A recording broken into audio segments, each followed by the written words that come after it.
You can follow all the right money rules, save consistently, invest early, work incredibly hard, and still feel like you're never actually getting ahead.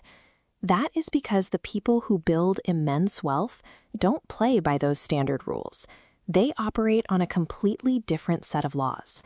If we look at the Forbes 400 list, the wealthiest individuals in the world, exactly 0 of that made it there relying purely on a standard salary. To reach that level of financial independence, you have to make a mental shift.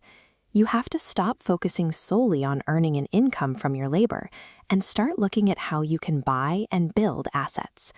The money game isn't won by the sheer volume of effort you put in. It is won by what you choose to own and how long you choose to hold on to it. That brings us to the first law. Money loves speed, but wealth loves time. Speed means seeing an opportunity and acting on it quickly. The shorter the distance between spotting a chance and taking action, the faster money moves. Let's look at 2 real estate investors over a 5-year period. The first investor works relentlessly, buying, fixing, and flipping 100 different houses for quick cash. The second investor takes a different path. He buys one property, holds it, uses the returns to buy a 4-unit building, and eventually acquires a 20-unit complex. No flipping, just holding.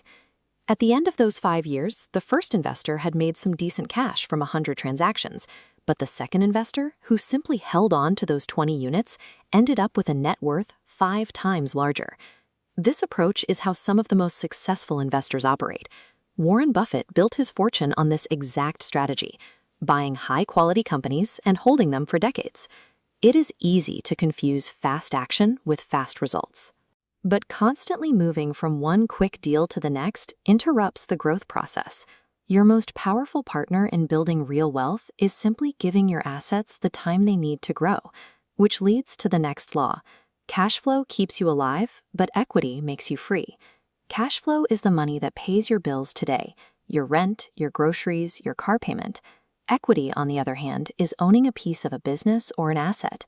It is the wealth you stack up for tomorrow, the value that grows in the background while you sleep. Think about McDonald's. Most people assume they built their empire entirely by selling millions of burgers and fries. Those sales certainly generate a lot of cash flow, but their true wealth comes from a different source entirely. They own the land under the restaurants, a real estate empire worth $45 billion. This connects to another vital law. He who gives the money has the power. When you shift from being someone who works for a paycheck to someone who owns the underlying asset, you gain control over the outcome. Many people with high salaries confuse the comfort of a steady paycheck with true wealth. But no matter how high your salary goes, lasting freedom only comes from owning equity. This diagram shows our next law.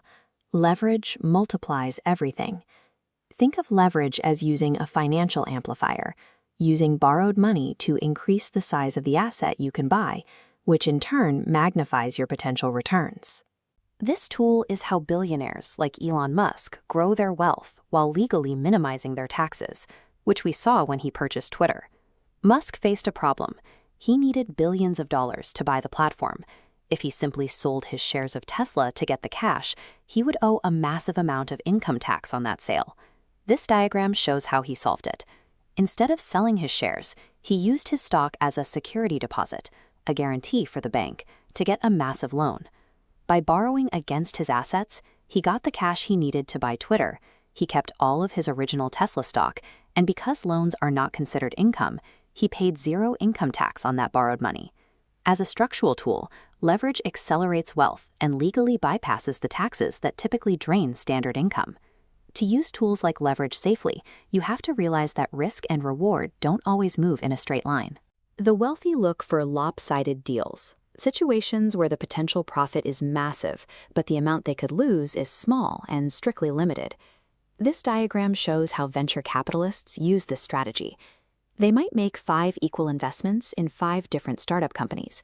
They fully expect 4 of those companies to fail, but the 5th company succeeds so spectacularly that it returns 100 times the initial investment, easily covering the losses and creating massive profit. The goal here isn't to win every single time. The goal is to strictly cap how much you can lose, your initial investment, while leaving your potential rewards completely uncapped. Which brings us to a crucial boundary. Don't bet the empire for a pot of gold. The billionaire investor Ray Dalio points out that professionals don't just blindly chase high returns. They focus on keeping their returns the same while reducing their potential for loss, protecting the wealth they've already built. This is why you see people like Bill Gates concentrate so much of their wealth into their own companies. Spreading your money across everything is a way to protect yourself when you don't fully understand a market. But when you have deep knowledge and direct control over an asset, concentrating your resources becomes a safer, more powerful choice. The world's wealthiest people do not gamble. They carefully place lopsided bets, and they only concentrate their money in areas where they hold the absolute power to shape the outcome.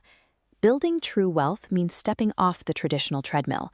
It requires trading simple effort for ownership, using time to compound your equity, leveraging smart debt, and fiercely protecting your downside. Before you put your money into anything, whether it is a stock, a side hustle, or a piece of real estate, run it through this simple 5-step checklist. First, can this compound over a long period of time? Second, who actually has control of the outcome? Is it you or someone else? Third, what happens to my money if this completely fails? And fourth, is the potential upside significantly larger than the potential loss? Finally, question 5, do I actually understand the risks well enough to clearly explain exactly what could go wrong? A salary is a perfectly fine place to start your journey. It pays the bills today, but applying these laws is what finally allows you to step off that treadmill and start building true freedom for your tomorrow.